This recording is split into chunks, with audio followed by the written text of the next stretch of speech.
যে 12 জনকে পোস্টমর্টমের পরে চিহ্নিত করা হয়েছে তাদের পরিবার, তাদের প্রত্যেককে 25 লক্ষ করে টাকা আর আহতদের 5 লক্ষ করে টাকা দেওয়ার সুপারিশ করছে। কি করেছেন আপনারা? আপনারা মৃতদের দিয়েছেন 2 লক্ষ করে টাকা আর আহতদের দিয়েছেন 15,000 করে টাকা। লজ্জা লাগে না? আমি এই রিপোর্ট পেশ করে আহত এবং ক্ষতিগ্রস্ত পরিবারকে বলবো, আপনারা যদি ফ্রেশ এফআইআর করতে চান সে সুযোগ বর্তমান সরকার দেবে।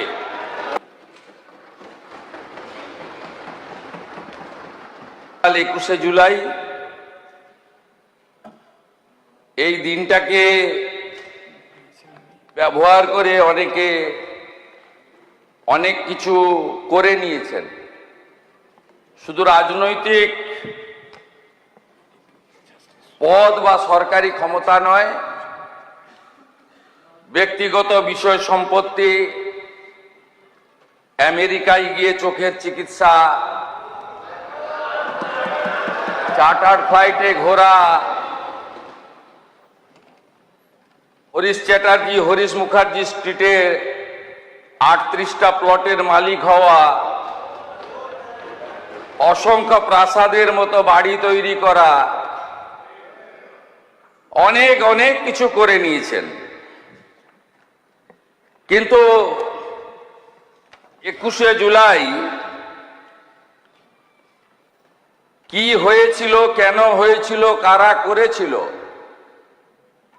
পশ্চিমবাংলার 11 কোটি জনতা জনার্দন এখনো জানতে পারল না। কমিশন অনেক আগে রিপোর্ট দিয়েছে। নিয়ম হলো কমিশনের রিপোর্ট পাওয়ার পরে মন্ত্রিসভাকে জ্ঞাত করে সেটা বিধানসভাতে টেবিল করা যায়, অথবা বিধানসভা না চললে জনসমক্ষে আনা যায়। যেহেতু বিধানসভা চলছে তাই আমি অন্য কোনো প্ল্যাটফর্ম থেকে এটা করতে পারি না। বিধানসভা আমাদের কাছে মন্দির, গণতন্ত্রের সবচেয়ে বড় মন্দির। সেই বিধানসভাতে আমি এটা সচিব মহোদয়কে দিয়ে দিলাম আপনার অনুমতি নিয়ে। সেখান থেকে যারা চাইবেন অপারেটিং পার্ট চিঠি করলে ফটোকপি পেয়ে যাবেন, যা নিয়ম রয়েছে। বিচারপতি Sushanta Kumar Chatterjee commission of inquiry, স্বরাষ্ট্র রাজনৈতিক দপ্তরের বিজ্ঞপ্তি নম্বর 6256 P/44/12/11 তারিখ 4/11/2011 রাজ্য সরকার কর্তৃক গঠিত 1993 সালের 21শে জুলাই মহাকরণ অভিযানের তদন্ত। কমিশনের পর্যবেক্ষণ সুপারিশে পরে আসার আগে এই কমিশন কাদের কাদের ডেকেছিল? মোট 44 জনকে ডেকেছিল। এর মধ্যে উল্লেখযোগ্য কয়েকটি নাম আমি আপনাদের কাছে রাখছি। 1 নম্বর, লেট বুদ্ধদেব ভট্টাচার্য, প্রাক্তন মুখ্যমন্ত্রী প্রয়াত। Shri N Krishnamurthy chief secretary দিদেন, শ্রী মনীষ গুপ্ত হোম সেক্রেটারি দিদেন, Tusharkanti Talukdar commissioner of police, সব ওই সময়ের। Shri Kanwaljit Singh joint commissioner of police, Rajkamal Johri joint commissioner police, Shri Dinesh Chandra Bajpai additional CP, Shri Prabir Kumar Das ex OC Hastings, Shri DN Biswas ex DC headquarter, Shri Siddhartha Roy ex DC CD, Shri DK Ghosal ex sergeant, Shri Kiriti Sengupta x DC SB, Shri বিমান Bose left ফ্রন্টের যিনি chairman ছিলেন, সম্ভবত সেই সময় সিপিআইএম এর সম্পাদক ছিলেন, শ্রী সোমেন্দ্রনাথ মিত্র, শ্রী প্রদীপ ভট্টাচার্য, শ্রী মঞ্জু কুমার মজুমদার, শ্রী প্রভাস ঘোষ, শ্রী বিশ্বনাথ চৌধুরী, শ্রী সরল দেব, শ্রী কিরণময় নন্দ, শ্রী তপন সিকদার, ডক্টর ওমর আলী, শোভনদেব চট্টোপাধ্যায়, পঙ্কজ ব্যানার্জি, মদন মিত্র, সৌগত রায়, রুমা মুখার্জি, রীতা মুখার্জি, অনিন্দ জানা, রাজীব বসু, শুভম দত্ত, অমিত ধর ইত্যাদি মোট 44 জন। সবচেয়ে বড় যিনি সাক্ষী হিসেবে নিজেকে দাবি করেন, প্রাক্তন মুখ্যমন্ত্রী মমতা বন্দ্যোপাধ্যায়কে কমিশন ডাকার প্রয়োজন মনে করেনি। হয়তো আলাদা করে বলে দিয়েছিলেন যে আমাকে ডাকবেন না। সবাই উপস্থিত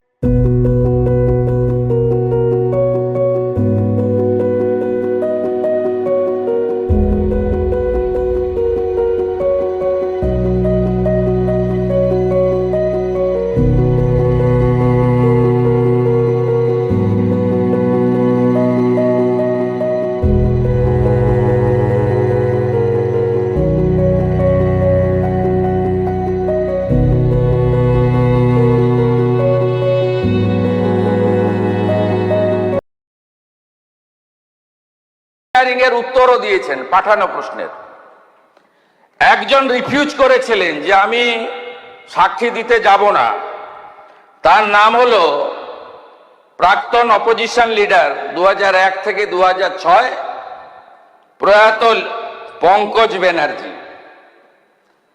তিনি বলেছিলেন, তার স্টেটমেন্টে ইংরেজিতে রেকর্ড করা আছে, তাই আমি ইংরেজিতেই পড়ছি।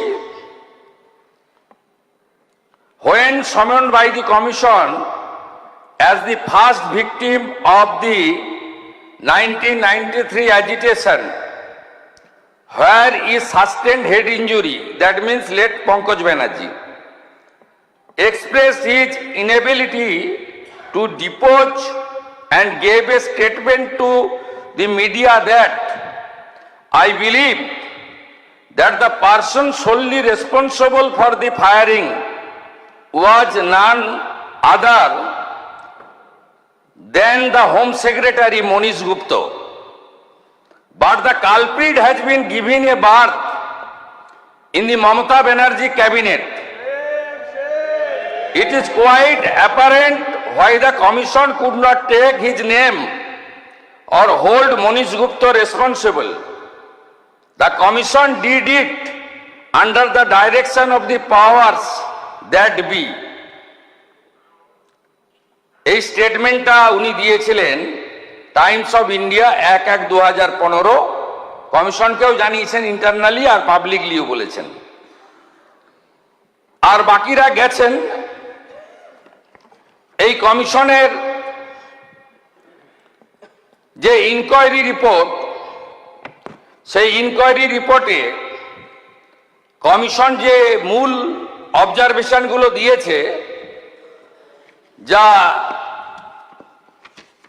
এটাতে আছে, পি নীরজ নয়ন, প্রিন্সিপাল সেক্রেটারি। এটাতে আমি বাংলা করে আপনাদেরকে বলছি। এক, আইন অনুযায়ী প্রয়োজনীয় যথাযথ নির্বাহী তদন্ত এক্সিকিউটিভ ইনকোয়ারি হয়েছিল বলে কমিশন মনে করে না। সম্পূর্ণ নির্বাহী তদন্ত প্রক্রিয়াটি ন্যায্য, যথাযথ, সরল বিশ্বাসে সম্পন্ন হয়েছে বলে প্রতীয়মান হয় না। নির্বাহী তদন্তের রিপোর্ট এবং সংশ্লিষ্ট অন্যান্য রিপোর্টের অনুপস্থিতি বিচার বিভাগীয় পর্যালোচনার আওতার বাইরে চলে গেছে। ফলে পুলিশি গুলিচালনার যথার্থতা প্রমাণিত হয় না। তৎকালীন পুলিশ কমিশনার তুষারকান্তি তালুকদারের রিপোর্ট আধিকারিকদের বিবৃতির সঙ্গে যথেষ্ট অসামঞ্জস্যপূর্ণ। তৎকালীন পুলিশ কমিশনার প্রকাশ্যে অস্বীকার করেছেন, বিতর্কিত করেছেন এবং কার নির্দেশে পুলিশ গুলি চালানো হয়েছিল সেই প্রকৃত তথ্য প্রকাশ করতে অস্বীকার করেছেন। মহাকরণ থেকে সমস্ত প্রাসঙ্গিক নথিপত্র কেন পাওয়া যাচ্ছে না তা গ্রহণযোগ্য বলে মনে করা হয়নি। তখনকার মুখ্যমন্ত্রী কে ছিলেন? যিনি কালকে কালীঘাট তৃণমূলের কর্মসূচিতে হয়তো যাবেন। তিনি তথ্য সরবরাহ করেননি, তিনি একটাও নথি দেননি, কারণ ওনার পাওয়ার মিনিস্টার ফেঁসে যাওয়ার প্রভূত সম্ভাবনা ছিল। 5, সমস্ত জনসাধারণ, মাননীয় নেতৃবৃন্দ, সাংবাদিক ও পুলিশ আধিকারিকদের বিস্তারিত সাক্ষ্য প্রমাণ থেকে সেই সাক্ষ্যের প্রমাণ মূল্য বিচার করে কমিশন বিচক্ষণতার সঙ্গে দেখতে পেয়েছে যে রাইটার্স বিল্ডিং থেকে বহু দূরে অবস্থানরত জনতাকে নিয়ন্ত্রণ করার জন্য গুলি চালানোর প্রয়োজন ছিল না। রাইটার্স বিল্ডিং থেকে অনেক দূরে। কমিশন সিদ্ধান্তমূলক দেখতে পেয়েছে যে মেও রেড রোড, ডোরিনা ক্রসিং, মেট্রো সিনেমার সামনে এসপ্লানেড রোতে যে গুলি চালানো হয়েছিল তার সবকটি ছিল অপ্রয়োজনীয়, উস্কানিবিহীন এবং অযৌক্তিক। এগুলো কমিশন পরপর অবজারভেশন দিয়ে গেছে। এবারে রেকমেন্ডেশন পার্টটা আমি আপনাদেরকে বলছি, বাকি সমূহ তথ্য এখানে আছে আপনার রিপোর্টে। কমিশনের সুপারিশ রাইটার্স বিল্ডিংয়ে কিভাবে প্রয়োজনীয় গুরুত্বপূর্ণ নথিপত্র সংরক্ষণ করতে পারছে না সে বিষয়ে কার্যকর ব্যবস্থা গ্রহণ করা রাজ্য সরকারের দায়িত্ব। রাজ্য সরকার সে দায়িত্ব পালন করেনি, তখন সিপিএম ছিল না, তখন তৃণমূল কংগ্রেসেরই সরকার ছিল। রাইটার্স বিল্ডিংয়ে প্রয়োজনীয় নথিপত্র সংরক্ষণ না করার দায়িত্ব চিহ্নিত করার জন্য যথাযথ, প্রকৃত, সরল বিশ্বাসে আইনসঙ্গত পদক্ষেপ শুরু করা উচিত। 2026 সালের নির্বাচনের আগে পর্যন্ত এ বিষয়ে কালকে যারা ভাষণ দেবেন তাদের ভূমিকা নেতিবাচক ছিল, উদাসীন ছিল।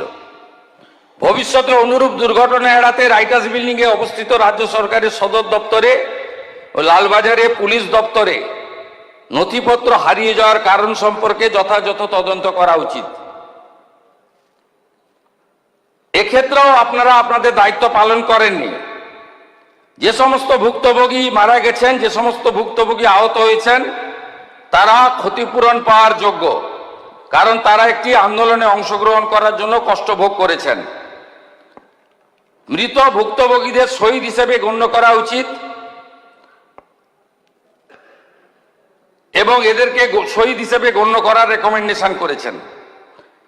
কমিশন যে 12 জনকে পোস্টমর্টমের পরে চিহ্নিত করা হয়েছে তাদের পরিবার, তাদের প্রত্যেককে 25 লক্ষ করে টাকা আর আহতদের 5 লক্ষ করে টাকা দেওয়ার সুপারিশ করছে। কি করেছেন আপনারা? আপনারা মৃতদের দিয়েছেন 2 লক্ষ করে টাকা আর আহতদের দিয়েছেন 15,000 করে টাকা। লজ্জা লাগে না?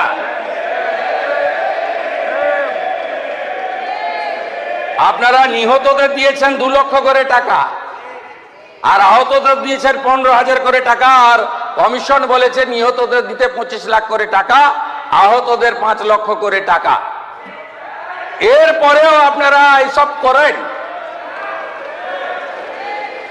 আমি এই রিপোর্ট পেশ করে আহত এবং ক্ষতিগ্রস্ত পরিবারকে বলবো, আপনারা যদি ফ্রেশ এফআইআর করতে চান সে সুযোগ বর্তমান সরকার দেবে।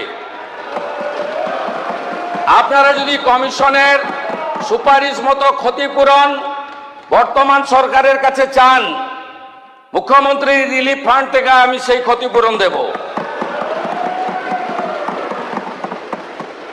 আর যারা আপনাদেরকে ব্যবহার করে এমপি হলো, এমএলএ হলো, মন্ত্রী হলো, মুখ্যমন্ত্রী হলো, চার্টার ফ্লাইটে চললো, হেলিকপ্টারে আকাশে থাকলো, বাড়ি গাড়ি সম্পত্তি করলো, দুবাই গেল, সিঙ্গাপুর গেল, আমেরিকার হপকন্সে চিকিৎসা করালো, তাদের থেকে আপনারা দূরে থাকবেন। সাথে সাথে আমি এই হাউসকে বলছি যে আমাদের কাছে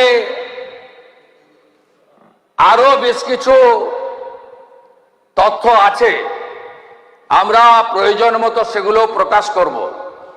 যেমন আমফানের ক্যাগ রিপোর্ট, যেমন কোভিডে মেডিকেল ইকুইপমেন্ট পারচেজ রিপোর্ট, সব তথ্য আমার কাছে আছে। তথ্য আমি বের করেছি, পাবলিক ডোমেনে আসা উচিত, বিধানসভার টেবিলে আসা উচিত, এবং আপনারা যা যা ধ্বংস এখানে করে গেছেন এটা পশ্চিমবঙ্গের লোককে জানানোর দায়িত্ব আমাদের সকলের। আমরা সে কাজটা করব। এবং আমি আরেকবার 21শে জুলাই আন্দোলনে যারা দেহ রেখেছেন, মারা গেছেন, তাদের বিদেহী আত্মাকে প্রণাম করে, আহতদের প্রতি সমবেদনা জ্ঞাপন করে, আর দোষী খুনি তাদের বিরুদ্ধে ব্যবস্থা নেওয়ার জন্য আপনাদের